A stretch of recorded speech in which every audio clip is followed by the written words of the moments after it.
के लिए सेवा करने का माध्यम है। यहाँ किसी का बपौती नहीं हो सकता।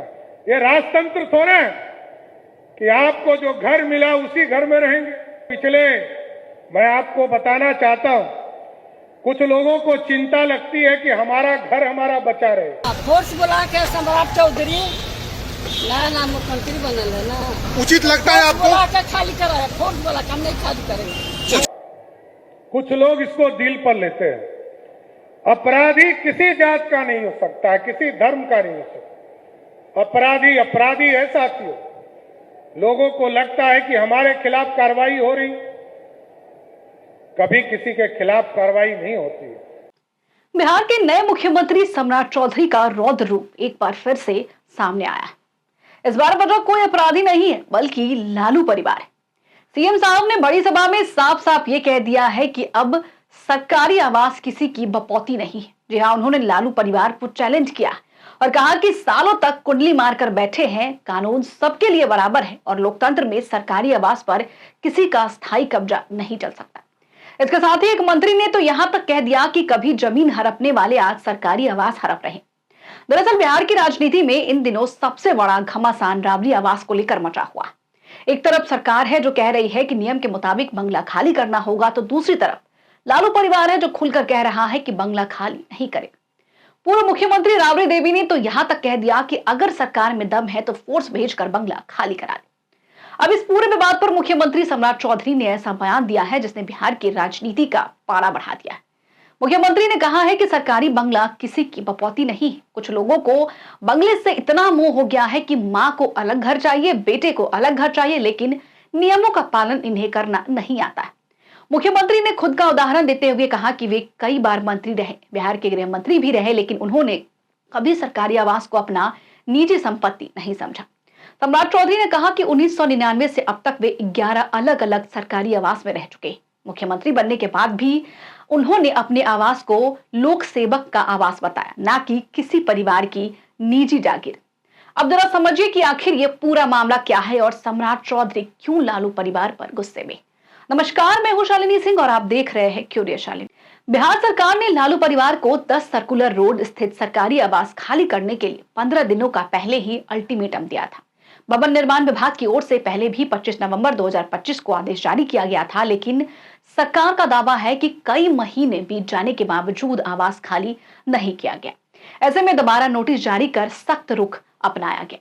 10 सर्कुलर रोड वही बंगला है जिसे लोग राबड़ी आवास के नाम से जानते हैं और इसी आवास में पूर्व मुख्यमंत्री लालू प्रसाद यादव, पूर्व मुख्यमंत्री राबड़ी देवी और नेता प्रतिपक्ष तेजस्वी यादव रहते हैं। लालू परिवार करीब 2 दशक से अधिक समय से इस आवास में रह रहा है और यही कारण है कि इस बंगले का राजनीतिक महत्व भी काफी बड़ा माना जाता है। सरकार का कहना है कि विधान परिषद में नेता प्रतिपक्ष होने के नाते राबड़ी देवी को पहले ही 39 हार्डिंग रोड स्थित दूसरा सरकारी आवास आवंटित किया जा चुका है। विभाग के अनुसार कई बार आग्रह किए जाने के बावजूद वो आवंटित आवास में शिफ्ट नहीं हुई। उधर नोटिस मिलने के बाद राबड़ी देवी का रुख भी बेहद आक्रामक नजर आया। पटना लौटते ही उन्होंने साफ कह दिया कि 10 सर्कुलर रोड वाला आवास खाली नहीं करेंगे, वो घर उनका है।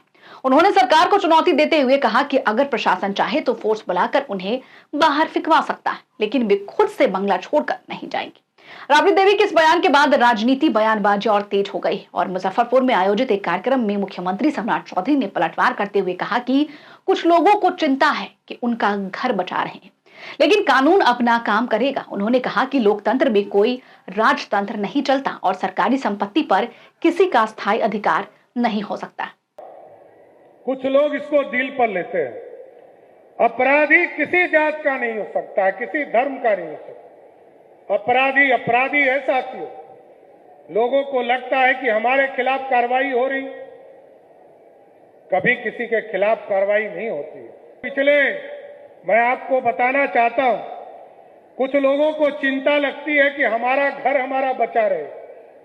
मैं तो पिछले 10 वर्षों से 2016 से लेकर 2026 तक मैं कई बार मंत्री बना, कई बार उप मुख्यमंत्री बना, बिहार का गृह मंत्री भी रहा, लेकिन मैं सरकारी घर में नहीं रहता था। मात्र 2400 स्क्वायर फीट के घर में अपने घर में रहने का काम करता हूं। लेकिन आज प्रधानमंत्री नरेंद्र मोदी जी और नीतीश कुमार जी ने बिहार की सेवा करने का मौका दिया है सर। मैं तो अब पहली बार मैं तो नीतीश कुमार जी को धन्यवाद देता हूं। नीतीश कुमार जी को कोई नोटिस नहीं गया। नीतीश कुमार जी को सिर्फ उन्होंने कहा कि अब मुख्यमंत्री सम्राट चौधरी हो गए। मैं 15 अप्रैल को मुख्यमंत्री बना और मैं नीतीश कुमार जी को धन्यवाद देता हूं कि 1 मई को उन्होंने अपना सरकारी घर खाली करके दूसरे घर में चले गए। ये है सुचिता का परिचय। लोग उनको देखना चाहते हैं जो लोकतंत्र में जनता का सेवक होते हैं। मैं तो जब मुख्यमंत्री आवास में गया तो मैंने पहले दिन कहा कि ये मुख्यमंत्री का आवास जरूर है, लेकिन आप ये बाहर में लिखवा दीजिए ये लोक सेवक का आवास है, ये आम जनता के कल्याण के लिए सेवा करने का माध्यम है। यहां किसी का बपौती नहीं हो सकता। ये राजतंत्र थोड़ा है कि आपको जो घर मिला उसी घर में रहेंगे। मैं तो बता देता हूं, मेरे पिताजी को छोड़ दीजिए। मैं 1999 में आया सरकार में मंत्री के तौर पर। आज जिस घर में मैं हूं ये मेरा 11वां घर है। मैं मात्र 3 घर में मैं स्वयं रहा और सभी घरों में सिर्फ मैंने कार्यालय चलाने का काम किया। कुछ लोगों को मोह है, बेटा को घर अलग चाहिए, माताजी को अलग घर चाहिए और जनता को छोड़ दीजिए।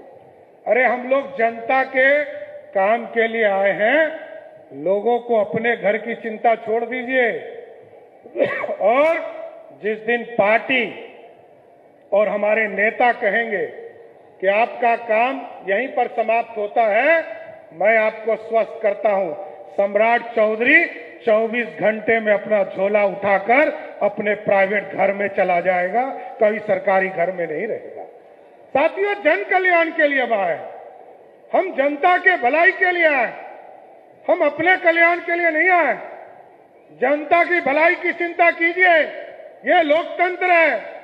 नरेंद्र मोदी की सरकार रहो, नीतीश कुमार जी ने जिस तरह सुशासन दिया, यह सम्राट चौधरी की सरकार है, यह जनता की भलाई के लिए काम करता रहेगा। अब इस बीच पूरे विवाद में बिहार के पूर्व मुख्यमंत्री नीतीश कुमार की एंट्री ने भी एक राजनीतिक गलियारों में चर्चा का विषय तेज कर दिया है।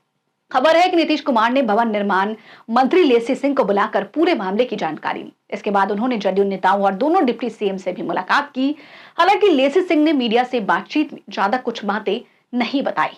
उन्होंने सिर्फ इतना बताया कि उन्होंने नीतीश कुमार को पूरे मामले की जानकारी दे दी है। साथ ही उन्होंने ये भी कहा कि सभी काम नियम और प्रक्रिया के तहत किए जाते हैं। इसी दौरान एक और सवाल उठा है कि तेज प्रताप यादव फिलहाल ना तो विधायक है और ना ही विधान परिषद के सदस्य, फिर भी उन्हें सरकारी आवास कैसे मिला हुआ है। जब पत्रकारों ने इस संबंध में सवाल पूछा मंत्री लेसी सिंह से, तो उन्होंने जवाब देने से बचते हुए कहा कि सब कुछ नियमों के तहत चलता है।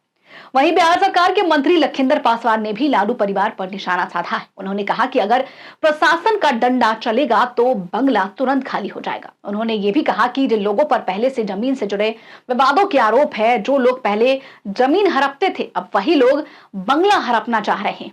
इधर आरजेडी की ओर से भी लगातार जवाबी हमले किए जा रहे। लालू यादव की बेटी रोहिणी आचार्य ने सोशल मीडिया पर पोस्ट कर सरकार पर निशाना साधा है और आरोप लगाया है कि करोड़ों लोगों के नेता का अपमान किया जा रहा है, राजमाता का अपमान किया जा रहा है। उन्होंने कहा कि घर तो खाली कराया जा सकता है, लेकिन जनता के दिलों से लालू यादव को नहीं निकाला जा सकता।